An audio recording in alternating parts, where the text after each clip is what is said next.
Okay, we've all been there, right? You spend what feels like forever crafting the perfect, super detailed prompt for an AI, only to get back something that's just completely generic and useless.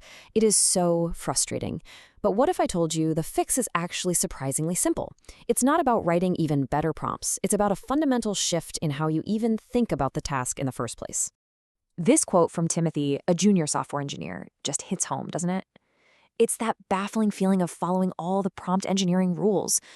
Be specific, give it a role, provide examples, and you still come up totally empty-handed.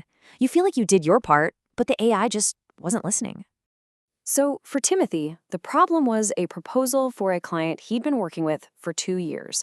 I mean, he knew these guys inside and out.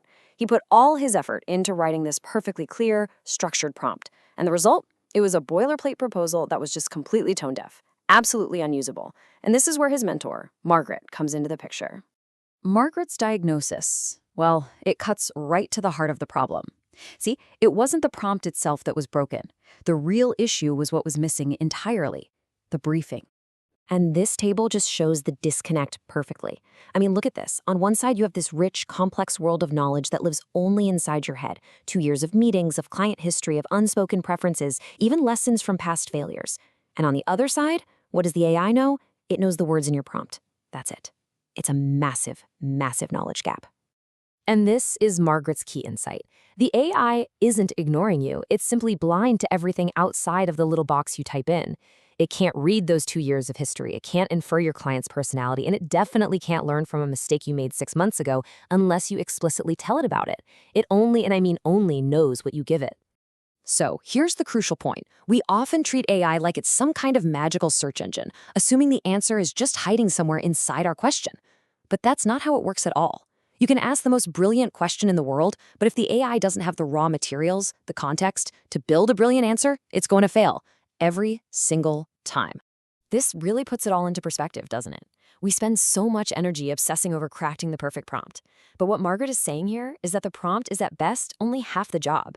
The real heavy lifting, the part that gets you those truly exceptional results, that's providing the context. That's the bigger and way more important half of the equation. All right, so how do we actually fix this? Well, Margaret gives us this simple but incredibly powerful 2-question framework that completely shifts our focus from writing a prompt to giving a briefing. Here they are. It's that simple. Question 1, what do you want? That's the prompt. That's the part we all do. But question 2, what does the AI need to know to give it to you? That is the briefing. And that's the step almost everyone skips. We're treating the AI like a search engine that just finds things, when it's really a reasoning engine that needs material to reason with. So this is the key. This is the new mental habit you have to build. Before you even type a single word of your prompt, just pause and ask yourself this question. Think about all that invisible knowledge we talked about earlier, the client history, the right tone, the constraints, and your job is to make it visible to the AI. And I mean, look at this. The difference is just night and day. The before is a generic request, and you know what? It's going to get a generic result. But the after, wow, that's a briefing.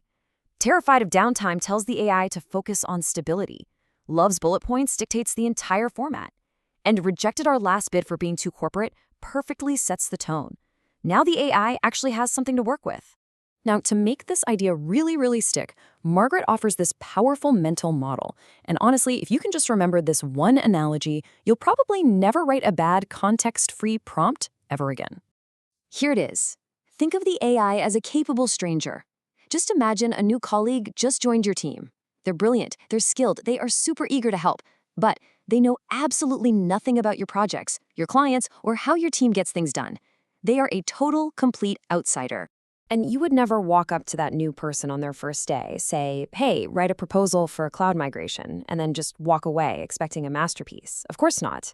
You'd give them a proper briefing. You'd give them context. You need to treat the AI with that same professional courtesy. You have to give it the briefing it needs to succeed. So let's bring this all together into one clear, actionable idea. The path to getting way better results from AI is to always think about the context before you even start thinking about the prompt. And here's a super practical checklist you can use every single time. Before you write your prompt, just quickly run through these points in your head. Who is this for? What kind of tone should it have? Are there any hard limits or things I absolutely have to avoid? Just taking 30 seconds to jot down a few notes on this stuff will absolutely transform your results. And this is the final, really empowering way to think about it. When you get a bad output, the AI isn't failing you. No, it's succeeding perfectly at the task you actually gave it, which was to generate something with very little information. The tool is just a mirror, and it's reflecting the quality of the input you provided. Margaret leaves us with this one last thought. When you provide a really thorough briefing, you're not just getting better results, you're actually running a much cleaner experiment. If the output is still wrong after you've given it all that great context, well, then you know the problem is somewhere else. Maybe it's the prompt itself or the model's capabilities. But you've eliminated the number one cause of failure, and that right there puts you in a much more powerful position.